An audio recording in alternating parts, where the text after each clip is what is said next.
Buenos días, buenas tardes. Entonces voy a presentar a Alejandro Adalberto Mejía, que va a presentar una ponencia titulada Agruparse o Morir, México y el colectivo artístico Los Grupos en la 10ª Bienal de Jóvenes de París de 1977. Adalberto Mejía es doctor en estudios romances o románicos, digo yo, con especialidad en estudios hispanoamericanos por la Universidad Paul Valéry de Montpellier y es miembro del IRIEC, el Institut de Recherche Intercitre en Études Culturelles. Es profesor en la misma universidad y profesor asociado también en Limoges y en el ISFEC de Montpellier y se concentra sobre todo en la experiencia y la producción del espacio en la literatura y la pintura mexicana y recientemente aborda también temas sobre corporalidad, disidencia y migración desde el ángulo de la ontología relacional. Muchas gracias, Adalberto. Muchas gracias a ustedes por la presentación y gracias a las organizadoras de este evento, a las jefas de Pauline Honter y por supuesto a la organización técnica de Lina. Buenas tardes en Francia, buenos días en México. Lamento no poder estar presente con ustedes. Sepan que mi pensamiento los acompaña y espero en otra ocasión poder reunirme con ustedes. Entonces, doy inicio a esta lectura titulada Agruparse o Morir, México y el colectivo artístico Los Grupos en la 10ª Bienal de Jóvenes de París de 1977.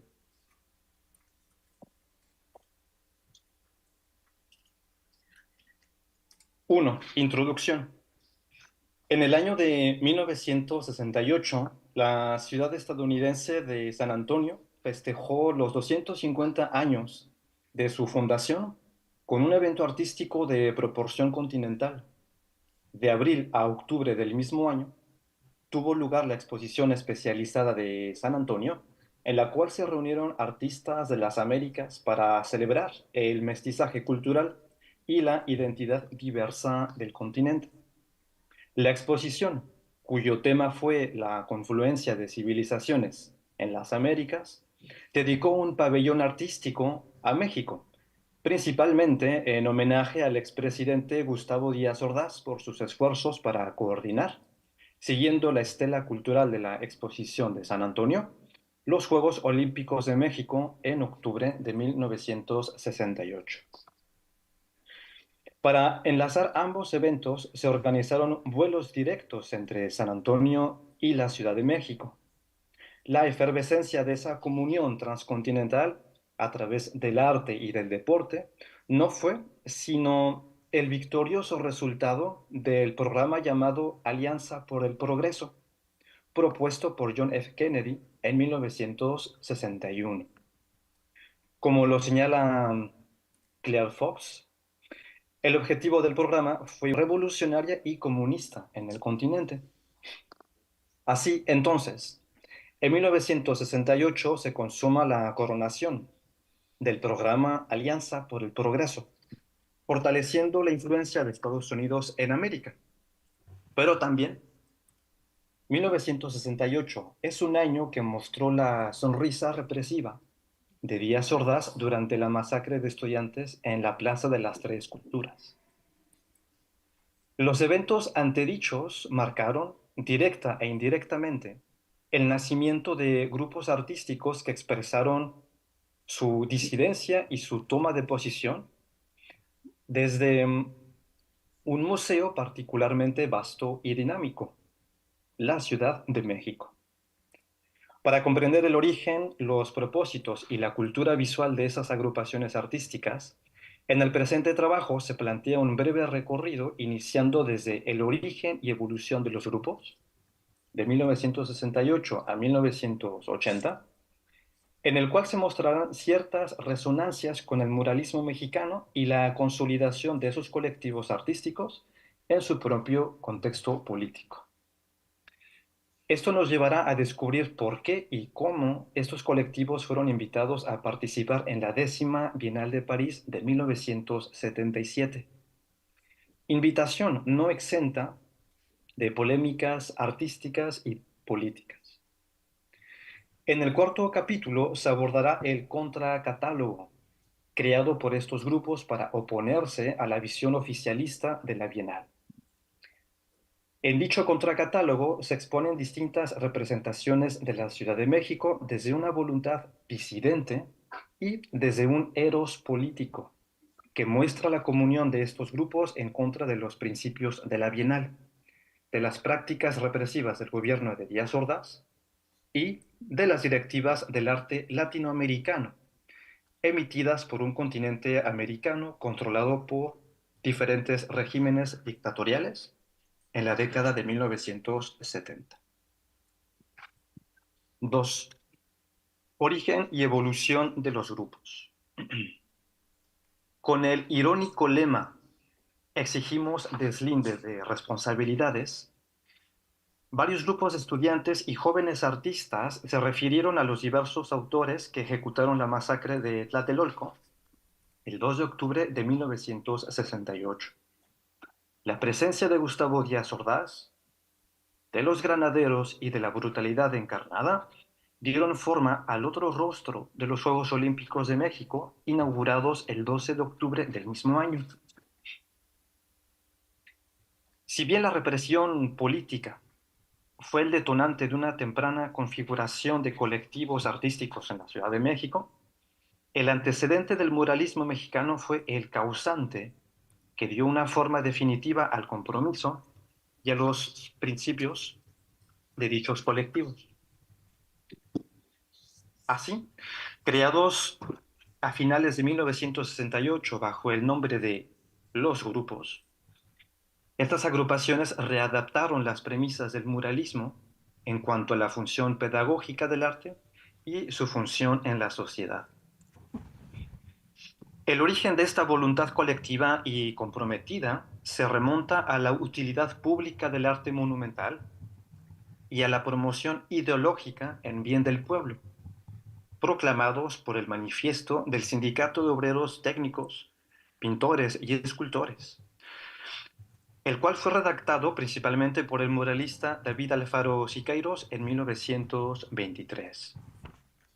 De manera similar, los integrantes de los grupos privilegiaron el impulso público y divulgativo del arte, característico del muralismo, pero esta vez adaptado a las resonancias de las necesidades sociales en un nuevo contexto.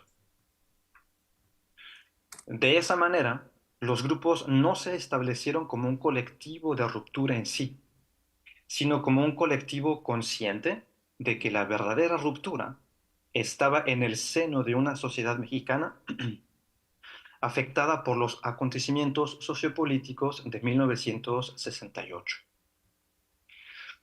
De ese modo, las manifestaciones de los grupos se alinearon con las expresiones civiles y estudiantiles ocurridas en otras latitudes del mundo ese mismo año. Las protestas en Estados Unidos contra la guerra en Vietnam, las protestas estudiantiles en París durante el Mayo francés, o movimientos similares en España, Checoslovaquia, Argentina o Uruguay contra el orden imperialista y capitalista de Occidente, marcaron la mirada artística y política de los grupos. El ejercicio del arte colectivo, la militancia activa y comunitaria y la difusión masiva del arte fueron las piedras angulares de los grupos, y parte de ello se constata en las instalaciones e intervenciones artísticas desarrolladas especialmente en las calles de la Ciudad de México, en donde los habitantes eran a la vez tanto espectadores como participantes de tales intervenciones. Por otra parte, en la década de 1970, los grupos consolidaron su idea de llevar el arte a la calle, llevar el arte a todos. A manera de ejemplo, se pueden subrayar las actividades del colectivo Arte Acá, de 1973, como la exposición Conozca México, visite Tepito, adaptación de nuestro barrio a la cultura universal. Esto en la Galería José María Velasco, o la producción de murales colectivos creados en casas del mismo barrio de Tepito. Destaca también el grupo Suma, creado en el medio estudiantil en 1976 y dedicado a buscar espacios alternativos para expresiones artísticas como el action painting o el collage en las calles para criticar la realidad social. Otro ejemplo es el grupo llamado El Colectivo, que surgió en 1976 como una derivación del taller de arte y comunicación de la Perra Brava, mejor conocido como TACO, nacido en 1974. El colectivo se sumó a un proceso de divulgación que favoreció la entrada de murales movibles dentro de unidades habitacionales en sectores populares de la Ciudad de México. Por último, destacan también las manifestaciones del Taller de Investigaciones Plásticas, TIP, instalado en Morelia, siendo el único colectivo de los grupos que realizó intervenciones artísticas en provincia y en zonas rurales. Esto para evidenciar otros mecanismos de violencia fuera de la capital mexicana. 3. Los grupos en la 10ª Bienal de París, 1977. A lo largo de casi 10 años de existencia, los grupos definieron sus procesos artísticos como instrumentos de transformación y resistencia social durante sus manifestaciones populares y políticas. A su vez, otras reflexiones críticas de los grupos se dirigieron al arte derivado de valores capitalistas y a las prácticas acumulativas en el arte. Piénsase, por ejemplo, en la ya mencionada exposición especializada de la ciudad de San Antonio, en donde la bandera del mestizaje cultural fue ondeada con ánimos comerciales y como un medio de moldear la máscara de la identidad mestiza para ejercer control político en el continente americano. Las distintas actividades de los grupos revelaron, pues, una postura crítica, irónica y disidente frente a las instituciones y al orden mundial dirigido por Occidente.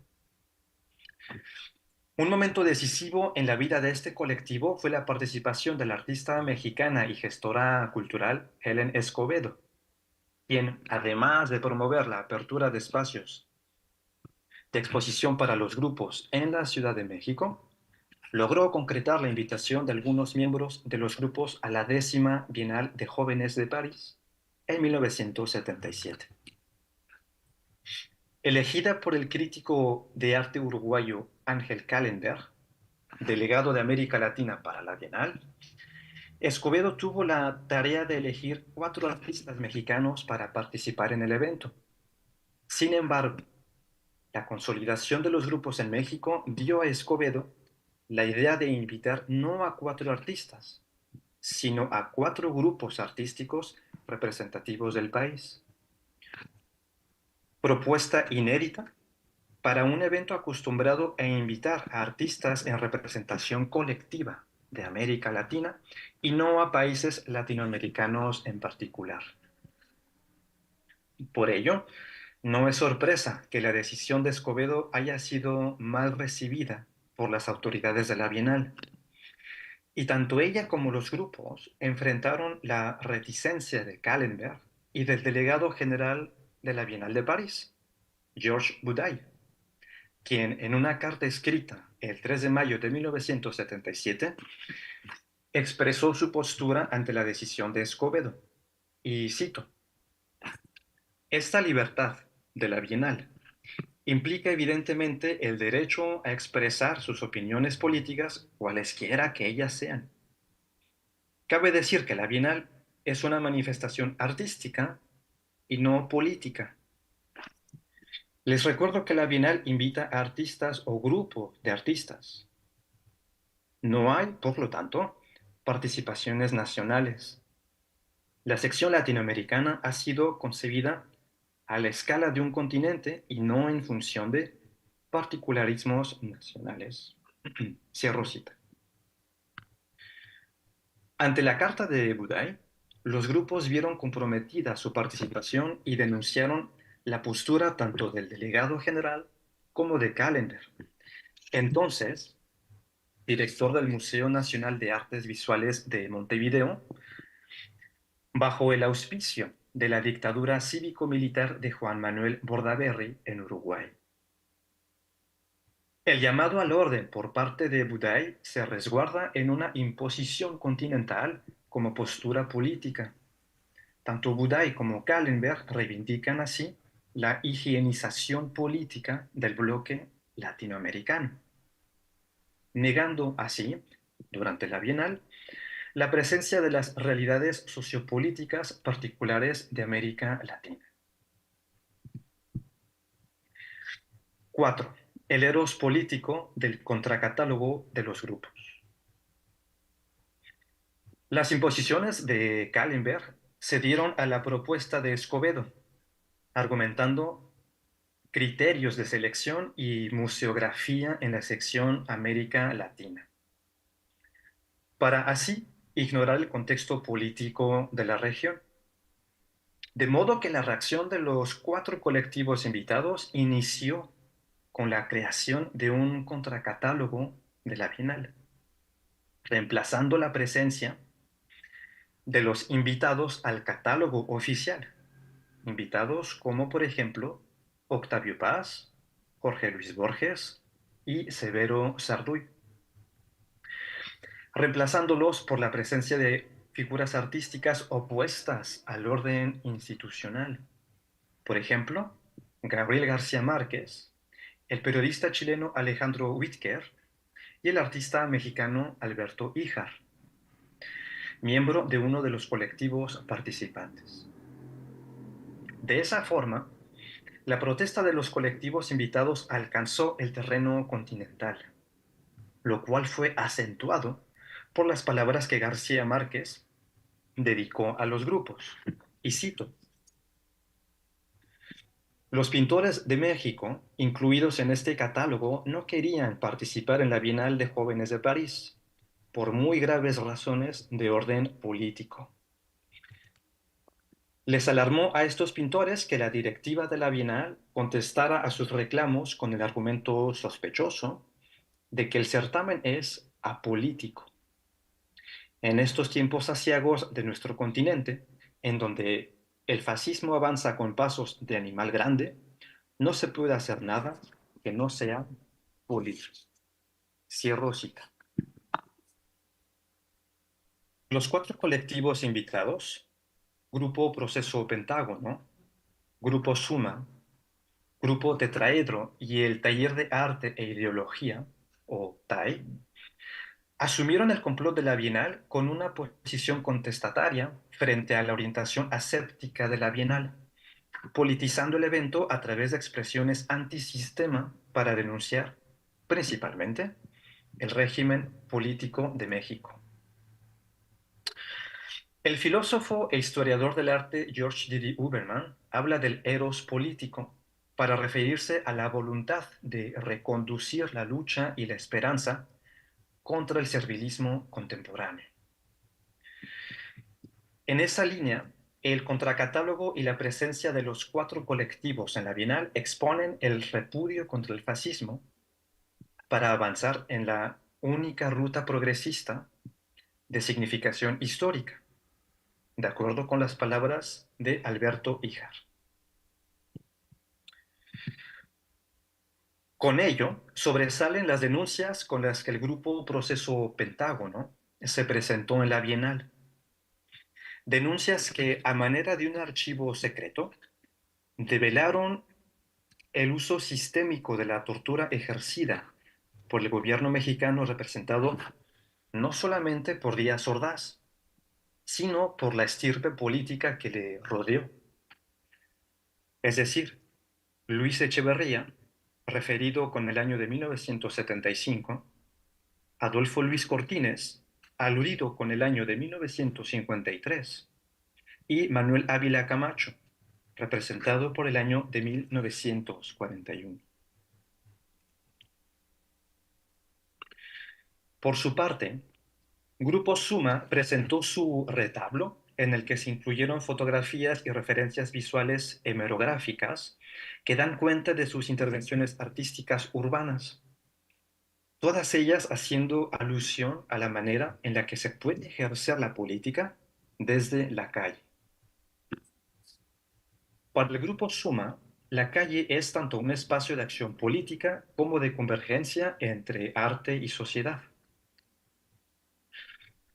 lo que percibe en el encomio de su introducción a la calle, la cual dice: dame en qué escribir para hacer una representación gratuita, pesada ironía, atentado en la avenida de los guardianes en vías de descomposición. Ya estamos otra vez. El caso es que ya habíamos estado antes. Cierro esta cita de la introducción a la calle del Grupo Suma. Por otro lado, el proyecto del Grupo Tetraedro denuncia los efectos y degradaciones de la ciudad monstruo, es decir, el desequilibrio poblacional y ecológico de la Ciudad de México. Para esto, el grupo se apoya en la cosmovisión de la civilización mexica azteca, específicamente en el principio del náhuatl Nahui Olin, o cuarto movimiento del sol. El grupo tetraedo enlazan la carga simbólica de este principio, el cambio o la transformación, con el proyecto de una representación ideal de la Ciudad de México. El proyecto Nahui Olin consistió en presentar la arquitectura de una ciudad viajera contenida en una estructura tetraédrica como principio de orden y equilibrio. El objetivo de esta instalación fue proclamar nuevas posibilidades de adaptación a estructuras urbanas que han sido impuestas. Finalmente, destaca la instalación Export-Import del grupo TAI. A primera vista, esta instalación consiste en un embalaje de madera para aludir a una pobreza tecnológica y el espacio urbano del cual proviene, insinuando una villa miseria, callampa o ciudad perdida, en palabras de Alberto Hija. En el interior afloran referencias comunes relacionadas con México y Latinoamérica. Dicho de otra manera, se trata de un espacio que recopila principalmente fragmentos culturales y temporales de la Ciudad de México, desde el Tzompantli, pasando por la Virgen de Guadalupe, hasta llegar a referencias vinculadas con la cultura popular, el cine, la música y el deporte. Con esa instalación, el grupo TAI subraya una de sus premisas ideológicas elementales: representar la polisemia de la tradición y de lo diverso frente a la búsqueda occidental de lo central, de lo individual y homogéneo. 5. Su conclusión. Las actividades de los grupos se concentraron en la participación e implicación del pueblo por medio del arte, así como en la práctica artística con un sentido de comunidad y de resistencia. Como señala Silvia Pandolfi, lo relevante de esas actividades se encuentra en que el artista plástico puede llegar a tener una injerencia directa en la vida social y política cuando su obra ha sido concebida para espacios públicos. Por otra parte, en su conjunto, los proyectos presentados por los grupos en la Bienal nos invitan a ver una suerte de cartografía tanto real como imaginaria de la Ciudad de México, una cartografía comprometida y trazada en museos y calles para revelar la heterogeneidad urbana y su condición política desde una mirada subversiva y disidente. Así, el dinamismo de los grupos representa una transición cultural en México durante la segunda mitad del siglo XX, por su modo de establecer lazos conceptuales con otras expresiones iconográficas, con el espacio urbano y con las realidades sociopolíticas de la época. Las manifestaciones culturales de los grupos pueden, finalmente, aportar pistas a los estudios sobre los eventos y acciones desplegados en el espacio urbano. La presencia de los grupos en la Bienal significó también llevar diferentes representaciones de la Ciudad de México a París, llevar sus transformaciones, sus tensiones e idealizaciones con el interés de reconducirlos desde la lucha y la esperanza colectiva, desde el eros político que los grupos enunciaron en una de sus consignas más conocidas: agruparse o morir. Muchas gracias. Muchas gracias a Alberto.